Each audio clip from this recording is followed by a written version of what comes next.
So like I got into the indie games about, well, it was when I first got a PC, to be honest, like 2000.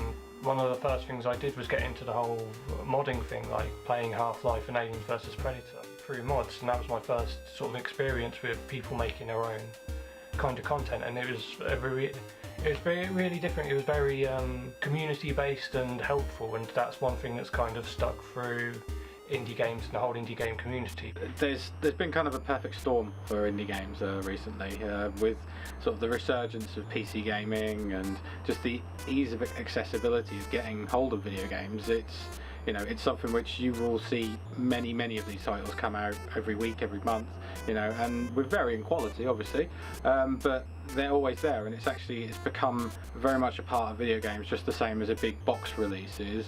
A new indie title but can take the internet by storm as well, quite easily, and make a lot of money. And whilst there is no one particular area of indie games I think stands out above others, my favourite would probably be when you get a brilliant combination between aesthetics and gameplay, or the Pressure Principles reward spectacle. Small things like with Hyperlight Drifter, the pure satisfaction when you shoot and you get the wonderful pixel explosions across the screen and multicolours across a dark background.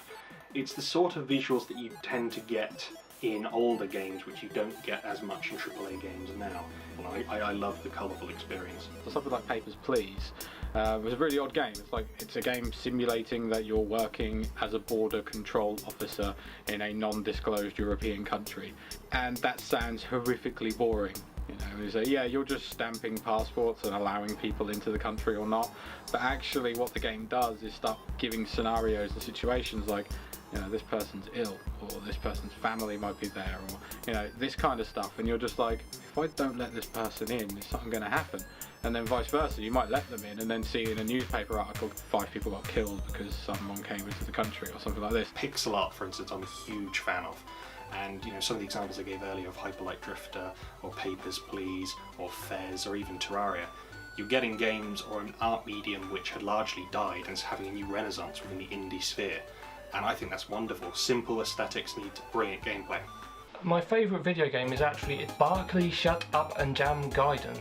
It's a game where everything works, kind of like Naked Gun movies. It's a parody that's just really well done. Majora's Mask for Nintendo 64. But they decided to go with a really interesting individual story-based.